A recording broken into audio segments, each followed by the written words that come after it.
Tout d'abord, je souhaiterais commencer par les traditionnels remerciements aux organisateurs, Dominique Charpin et Antoine Jacquet, pour m'avoir convié à parler dans ce marathon paléo-babylonien, bien que je ne sois absolument pas une coureuse de fond sur le domaine.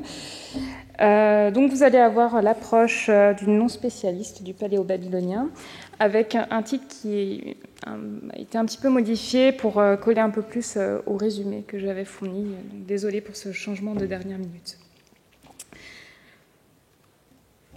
Au Proche-Orient ancien, l'animal est omniprésent. Il apparaît sur de nombreux supports, depuis les bas-reliefs monumentaux néo-assyriens jusqu'aux plus petits objets comme les sceaux-cylindres, les cachets, les pendeloques et amulettes. Mais la faune est également bien documentée par les tablettes cunéiformes, et ce, depuis les époques les plus anciennes. Ainsi, il est possible de relever des mentions d'animaux dans des textes de nature diverses, listes lexicales, textes littéraires, textes divinatoires, médico-magiques, lettres ou encore textes économiques. Et pourtant, en dépit de cette richesse documentaire, il n'est pas si évident de reconstituer les connaissances et les conceptions du Proche-Orient ancien concernant le monde animal.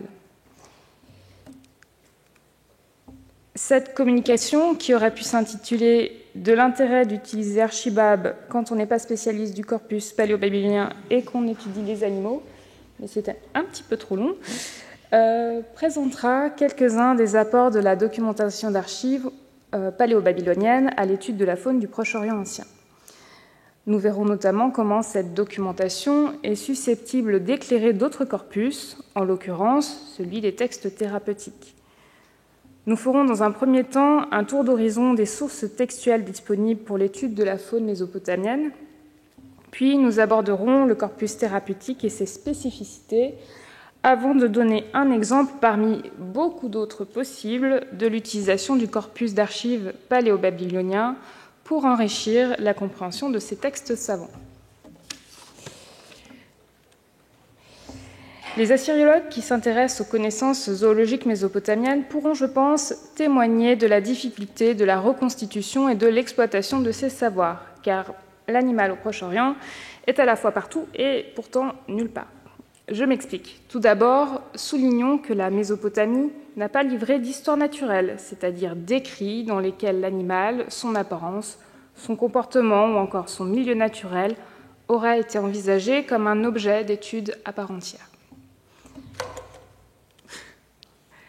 Par ailleurs, si certaines listes lexicales répertorient la faune et documentent des centaines, voire des milliers de noms d'animaux, une part importante de ces désignations phoniques n'est connue que par ces listes. Ceci pose un sérieux problème pour l'identification de ces animaux.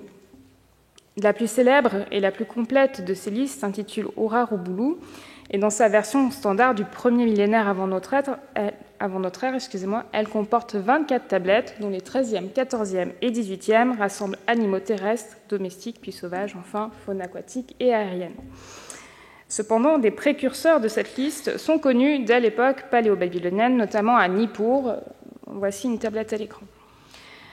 La multitude de ces entrées témoigne de l'intérêt pour le règne animal ainsi que de l'étendue du savoir zoologique mésopotamien qui semble avoir été constitué très tôt. De même, un examen attentif de la succession de ces entrées permet d'identifier une certaine logique taxinomique, mais c'est encore à peine entrouvrir la lourde porte des savoirs suméro-acadiens relatifs à la nature.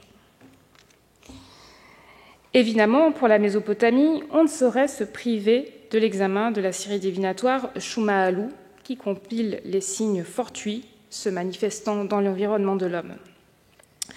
Une partie importante des présages rassemblés par cette série, au moins 29 sur 120 tablettes, est formulée à partir de l'observation du comportement animal, donc espèces domestiques et sauvages. Cependant, les informations éthologiques glanées par les savants l'ont été selon une optique particulière, celle d'interpréter les signes envoyés par les dieux aux hommes. Il s'agit donc d'une sélection de comportements dont certains peuvent être anormaux, inhabituels et bien souvent très circonstanciels. Ici encore, cette série divinatoire trouve des prototypes à l'époque paléo-babylonienne, en témoigne la tablette KD27, trouvée sur le site de Raradoum. Le présage à l'écran, qui indique qu'une souris qui aurait volé la mèche d'une lampe à huile pour l'emporter dans son trou, illustre bien le caractère très circonstancié des comportements qui étaient rapportés. Vous en conviendrez donc, Shuma'alu et son précurseur, aussi précieuses que soient ces sources pour la reconstitution de l'environnement mésopotamien, ne peuvent que difficilement être considérées comme une étude éthologique stricto sensu. Toutefois, il est intéressant de souligner que ces observations du comportement animal sont déjà attestées à l'époque paléo-babylonienne. Ceci semble d'ailleurs confirmé par la lettre bien connue RM 26.1.242, éditée par Jean-Marie Durand. Cette missive relate l'apparition d'une colonie de fourmis dans le palais de Marie. Cette invasion semble avoir été considérée comme un signe inquiétant qui a nécessité de plus amples investigations. Dès lors, une consultation oraculaire a été confiée au devin Ascodum afin de s'assurer de la nature non omineuse de cette infestation. Et près d'un millénaire plus tard, les colonies de fourmis font toujours l'objet d'une attention particulière dans la 37e tablette de Shuma'alu. L'apport des textes littéraires à la connaissance des conceptions zoologiques semble quant à lui relativement minime. Ces sources nous renseignent davantage sur la perception culturelle des animaux, à l'image des proverbes qui peuvent décrire des animaux en action pour en brosser des caricatures, comme ce renard un peu prétentieux qui urine dans la mer et se vante que celle-ci tout entière est son œuvre. Les incantations contre les serpents et les scorpions révèlent, elles, en revanche, bien l'observation attentive de la faune. Ainsi, cette petite tablette paléo-babylonienne, dont la première édition a été réalisée par Noguerol, dépeint avec un certain réalisme le comportement du scorpion. Ce sont les lignes 7 à 9 qui nous intéressent plus particulièrement. Donc, je cite une traduction qui est mienne. Il est vert dans les buissons, il surgit du sable, il a du venin, il est même dans le moule à briques. On a presque l'impression d'une charade. On reconnaît bien l'aptitude du scorpion à se fondre dans son environnement naturel, mais également le danger qu'il représente tapi dans l'habitat de l'homme. À noter que la lecture proposée aujourd'hui diffère légèrement de celle des précédents éditeurs, puisque nous proposons de lire chamour à la ligne 8, sur le verbe chamarou plutôt que charour. Et cette lecture semble étayée par les formules sumériennes qui décrivent un comportement analogue de l'arthropode à l'image de la ligne 15 du texte TMH 6.2 daté de l'époque d'Ur III. Ajoutons en faveur de cette interprétation que le verbe chamarou est également employé pour décrire le comportement hostile du serpent, animal qui entretient une proximité certaine avec le scorpion en Mésopotamie. Enfin, un corpus privilégié, celui de la documentation d'archives, notamment les lettres et textes économiques. Celle d'époque paléo-babylonienne, de par sa richesse et son accessibilité grâce à Archibab, se révèle particulièrement précieuse. Elle permet de reconstituer l'environnement des habitants du Proche-Orient ancien. Ainsi, on y trouve des informations sur l'animal dans l'espace anthropisé, donc la cité et ses environs immédiats, principalement sur la faune domestique, donc comme le bétail appartenant aux institutions par exemple, avec des informations sur les pratiques d'élevage. Mais on trouve également des données sur la faune sauvage quand celle-ci interfère avec les communautés humaines. Ainsi, on va avoir des événements relatifs aux attaques de troupeaux par des loups ou encore des lions qui rôdent aux alentours des villes qui sont documentés par les lettres, mais aussi par les textes de comptabilité qui peuvent recenser les pertes causées par ces prédateurs.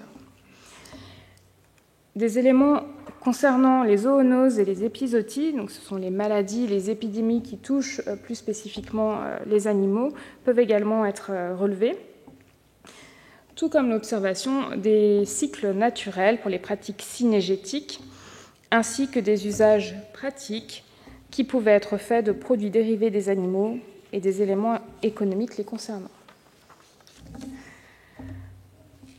Enfin, cette documentation atteste de l'animal de l'intérêt porté à l'animal à titre de curiosité, que ce soit avec la question des réserves zoologiques ou celle de l'animal offert en cadeau diplomatique. Sur ce dernier point, je vous renvoie évidemment à la contribution de Brigitte Lyon dans les actes de la RAI, dans la 38e RAI. Les assyriologues disposent donc d'un corpus textuel important, mais dans lequel l'animal demeure un élément un peu périphérique de la réflexion. Une part non négligeable de cette documentation se focalise plutôt sur les relations de l'homme avec le monde animal, plus qu'il ne prend l'animal pour objet d'étude en soi. De manière générale, dans les textes, les animaux les mieux documentés sont ceux qui ont soit un impact positif sur les communautés humaines, ça va être les animaux domestiqués dont on tire une valeur économique, les animaux d'élevage donc qui permettent l'obtention de denrées alimentaires, ou encore ceux qui vont assister l'homme dans les tâches quotidiennes, donc chiens de chasse, animaux de labour et de bas. Soit au contraire, ceux qui ont un impact négatif sur la communauté humaine ou son environnement. Donc, il s'agira des prédateurs qui s'en prennent aux hommes ou au bétail, des animaux dont on redoute la piqûre ou la morsure, ou encore les nuisibles qui s'attaquent aux récoltes et aux réserves alimentaires. Il faut bien garder à l'esprit que dans les sources textuelles à disposition, exception faite peut-être de Shumahalou, une partie non négligeable de la faune est invisibilisée du fait justement qu'elle ne va pas impacter directement les communautés humaines. Pour résumer, si les Mésopotamiens n'ont pas compilé leurs connaissances zoologiques, il n'en reste pas moins qu'ils avaient attentivement observé la nature et en avaient tiré des conclusions qui n'ont pu qu'avoir des conséquences importantes sur les pratiques savantes. Ainsi, ne pas s'intéresser aux conceptions et connaissances zoologiques mésopotamiennes revient à se couper partiellement de la compréhension de certains corpus de textes, comme les textes thérapeutiques qui utilisent largement la pharmacopée animale. En Mésopotamie, comme dans nombre de médecines traditionnelles, l'utilisation de l'ingrédient trouvait plusieurs justifications. Physico-chimiques, par exemple le miel qu'on va utiliser comme antiseptique, symbolique, ça va être l'utilisation d'un animal pour son image emblématique ou en raison d'un comportement caractéristique. Et donc sur ce dernier point, on a vraiment une relation intime avec l'observation de la faune faite par les savants. Et le cas des traitements contre l'impuissance sexuelle, on a souvent recours à des animaux féconds, vigoureux, va bien illustrer ce mécanisme d'efficacité. On a aussi des utilisations pratiques, par exemple utiliser le cuir pour confectionner un sachet, utiliser la cire ou la graisse animale comme émollient, etc. Attention, une petite mise en garde cependant, ces différentes motivations ne sont pas mutuellement exclusives, mais peuvent être combinées. Et évidemment, cette catégorisation des mécanismes d'efficacité est tout à fait moderne et artificielle, et ces différents usages n'étaient pas à distinguer au Proche-Orient ancien. Si les textes thérapeutiques ont recours à une très riche pharmacopée, animale, végétale ou encore minérale, ils ont aussi la particularité d'être extrêmement laconiques. Ils se résument souvent à une présentation de symptômes, pouvant être suivis d'un diagnostic, puis d'un ou de plusieurs traitements. Ces procédures thérapeutiques consistent la majorité du temps en une liste d'ingrédients, s'y ajoutent dans le meilleur des cas quelques opérations de préparation et un mode d'administration. Mais hélas, on ne dispose d'aucun traité ou commentaire expliquant pourquoi tel ou tel ingrédient de la pharmacopée était employé, pas plus qu'on ne dispose d'informations sur la manière dont étaient obtenus ces ingrédients. Donc, s'agit-il d'animaux abattus pour l'occasion? Le thérapeute pouvait-il s'approvisionner sur les étals du marché, etc. Par conséquent, la compréhension même de l'efficacité sur laquelle reposaient les traitements, mais aussi tout un pan qui va toucher aux questions pratiques d'approvisionnement en ingrédients pharmaceutiques, de préparation préalable au traitement, demeure inconnue à la seule lecture des textes thérapeutiques. Avant de passer à l'étude de cas, interrogeons-nous rapidement sur la pertinence d'exploiter le corpus paléo-babylonien pour éclairer la compréhension des textes thérapeutiques d'un millénaire postérieur. Le principal écueil est sans doute la distance temporelle qui sépare ces deux corpus. Le corpus paléo-babylonien remontant à la première moitié du 2e millénaire avant notre ère, a priori, je ne vous apprends rien, tandis que l'essentiel des textes thérapeutiques est daté du milieu du 1er millénaire avant notre ère. Si on ne peut évidemment pas complètement écarter la possibilité que certains termes aient pu changer d'acception, que l'environnement se soit transformé ou encore que certains usages aient évolué, il serait cependant dommage de se priver d'une documentation aussi riche.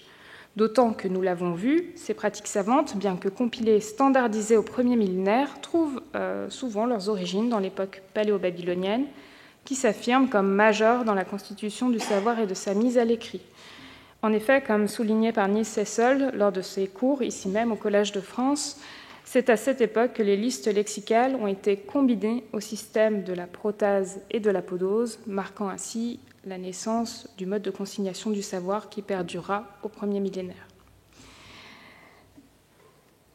Enfin, signalons que des prescriptions thérapeutiques sont connues dès l'époque d'Ur III, et les sources médicales paléo-babyloniennes, bien qu'éparses et pour certaines encore inédites, existent cependant et nous permettent de supposer que les remèdes du 1er millénaire s'inscrivaient dans une continuité d'usage.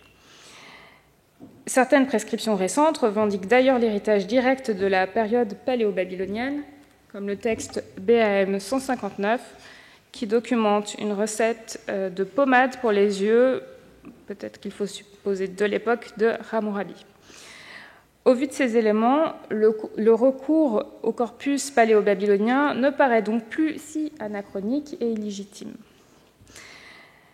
Je souhaiterais désormais vous proposer une étude de cas en considérant l'exemple des animaux dits ririga. Dans les textes thérapeutiques, ce qualificatif ririga est souvent associé aux brebis, aux vaches et plus ponctuellement aux moutons. En l'état de notre corpus, les peaux et les tendons de ces animaux sont les seules parties utilisées par le thérapeute. Celles-ci sont employées pour un certain nombre d'indications cliniques, je les ai rassemblées à l'écran, mais le terme passe souvent inaperçu dans les traductions établies par les assyriologues spécialistes des textes médicaux. Pourtant, sa présence n'est certainement pas anodine. Plus encore, il est possible de supposer que cette précision participait, dans certains cas, de l'efficacité du traitement. Ainsi, ririga est souvent traduit par l'adjectif mort. Ces traductions suivent en réalité celles proposées par le dictionnaire de Chicago à la rubrique Mikitu, équivalent acadien du sumérien ririga. Cependant, on se doute que lorsqu'on utilise un tendon ou la peau d'un animal, celui-ci est a priori mort. Par ailleurs, pour tous les autres ingrédients qui nécessitaient d'abattre un animal, on ne voit pas cette précision apparaître. Cette traduction par mort, dans le cadre des textes thérapeutiques, et j'insiste sur le contexte car je ne me prononcerai pas pour les autres corpus, ne me semble donc pas satisfaisante. Une exploration du corpus paléo-babylonien grâce à Archibald permet de cerner un peu plus l'utilisation de ce terme. Une recherche rapide via l'onglet texte puis mots chaîne de caractères aboutit à 52 résultats, desquels il faut retrancher les occurrences de l'U2 lag ririga, donc seulement 2 textes, qui désignent un métier et ne concernent donc pas notre étude. Ce premier corpus peut significativement être augmenté grâce à d'autres textes paléo-babyloniens comme ceux de Tutul, dans lesquels il est possible de relever de nombreuses mentions de bovins et ririga. Donc, ces animaux ririga sont donc bien documentés à l'époque paléo-babylonienne. Dans les comptes de bétail, ils sont recensés au titre de perte pour le troupeau. Ce sont les bêtes perdues, car mortes avant leur abattage par le boucher, laissant supposer que leur mort était imprévue, mais aussi peut-être que leur viande ne pouvait être consommée. Les animaux ririga sont donc a priori morts de cause naturelle, on dirait aujourd'hui. Soit de vieillesse, cela apparaît dans les textes de Tutul, où le qualificatif sumun, vieux, peut être précisé, mais également morte de faim, comme le documente la lettre ABB 1127, dont l'édition est disponible sur Archibald et Le passage qui nous intéresse sont les lignes 24 et 28, dont voici la traduction. 140 bovins se tiennent ici, 49 bovins sont morts de cause naturelle, ririga. Depuis hier, je n'ai pas d'orge et de paille, ils meurent de faim. Concernant les bêtes mortes de maladie, sans doute faudra-t-il creuser la question. J'émets cependant quelques réserves compte tenu des risques sanitaires encourus. Mais vraiment, l'enquête est à poursuivre. Vous avez recensé ici les différents animaux qui peuvent être qualifiés ririga dans les textes rassemblés par Archibab. Dans l'immense majorité des cas, il s'agit d'animaux d'élevage, bovins, ovins ou caprins. Et cette observation doit, me semble-t-il, être soulignée. En effet, les animaux domestiqués étant particulièrement surveillés, ils sont probablement les seuls pour lesquels il était possible de dater la mort et d'en connaître les circonstances précises. Ceci paraît d'autant plus important que plusieurs de ces tablettes paléo-babyloniennes stipulent que ces bêtes ririga étaient amenées chez l'équarrisseur, tandis que de nombreux autres documentent l'apport de leur peau et de leur toison au temple. Par conséquent, les animaux ririga, bien que possiblement considérés comme impropres à la consommation, ne constituaient pas des pertes sèches, puisque quelques produits secondaires pouvaient en être tirés et étaient très probablement revendus, certains produits pouvant vraisemblablement arriver entre les mains de notre thérapeute. Certains spécialistes du paléo-babylonien, comme Marine Béranger dans Archibab 4, traduisent ce terme par « tomber », rendant ainsi compte de la racine makatum sur lequel l'adjectif est construit. Bien que n'étant pas idéale, cette solution au plus proche de l'acadien paraît cependant bien plus satisfaisante qu'une traduction par « mort », mais sans doute faudrait-il une périphrase pour rendre la réalité précise derrière ce terme. Mais revenons à nos moutons, ou plutôt à nos vaches et brebis ririga, dans les prescriptions et rituels du premier millénaire. La prescription des lignes 47'-48' de la première colonne de la tablette BAM 237, qui traite des hémorragies anormales chez la femme, est un exemple particulièrement intéressant. Elle documente une amulette confectionnée à partir de tendons de vache et de brebis, toutes deux qualifiées de ririga. Ces tendons noués, 14 fois, recevaient coquillages, pierres et plantes avant d'être attachés à la taille de la patiente, au plus près de la partie du corps défaillante. Il me semble que l'utilisation spécifique de tendons provenant d'animaux n'ayant pas été saignés est significative et pertinente dans le soin des hémorragies. D'autant que dans ce contexte spécifique, donc les hémorragies qui vont toucher la femme, les prescriptions mettent souvent en œuvre à la fois des ingrédients hémostatiques, mais aussi potentiellement des ingrédients de nature symbolique, de couleur rouge, donc ça peut être des minéraux ou encore de la laine. De la laine teinte, évidemment. Les tendons des animaux ririga pourraient donc ici peut-être représenter les vaisseaux sanguins que l'on souhaitait voir rester intacts, fermés. Une compréhension qui pourrait d'ailleurs être étayée par le sémantisme large du sumérogramme SA, qui semble pouvoir désigner à la fois les tendons, mais également les vaisseaux sanguins.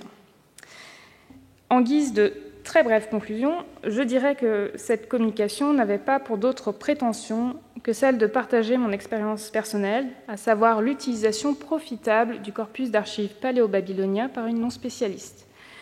Les études de cas auraient facilement pu être multipliées, tant ce corpus est susceptible d'enrichir différents aspects des textes thérapeutiques.